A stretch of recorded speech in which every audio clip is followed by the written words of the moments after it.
పక్కన లేదంటాడు, పై లోపల జేబు లేదంటాడు. మీరు ప్యాంట్లు లోపల జేబులు కానీ నేను అప్పుడే కేజీ ఫోన్ చేశాడు. ఇప్పుడు వీడు ఎంప్లాయీసా 350.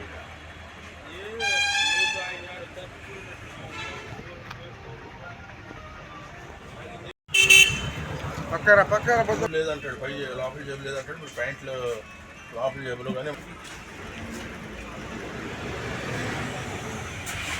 నేను అప్పుడే కేజీ ఫోన్ చేశాడు. ఇప్పుడు వీడు ఎంప్లాయీసా 350.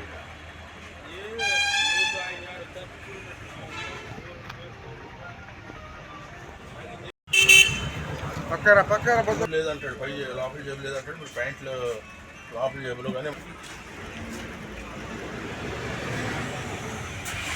నేను అప్పుడే కేజీ ఫోన్ చేశాడు. ఇప్పుడు వీడు ఎంప్లాయీసా 350.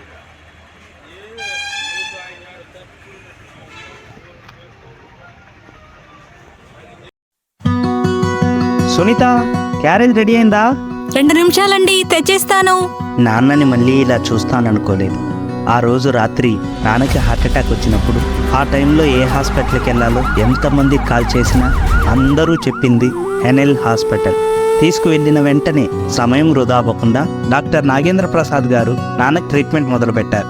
ఆయనకు గుండె సంబంధిత వ్యాధులపై ఉన్న అపార అనుభవం, నైపుణ్యంతో పాటు పేషెంట్పై ఆయనకున్న శ్రద్ధతో నాన్నకు సులువుగా ట్రీట్మెంట్ చేశారు.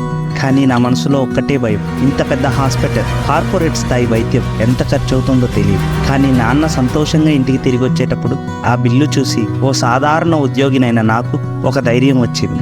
అన్ని కార్పొరేట్ హాస్పిటల్స్తో పోలిస్తే తక్కువ బిల్లే అయింది. నాకు ఏ సమయంలో అయినా అన్ని రకాలుగా తోడుంది ఎన్ఎల్ హాస్పిటల్. ఇది ప్రతి సామాన్యుడి హాస్పిటల్. ఎనలేని అనుబంధం ఎన్ఎల్ హాస్పిటల్స్. వాటర్ ట్యాంక్ ఎదురుగా మాగుంట లేఅవుట్, అన్నమయ్య సర్కిల్ దగ్గర, నెల్లూరు.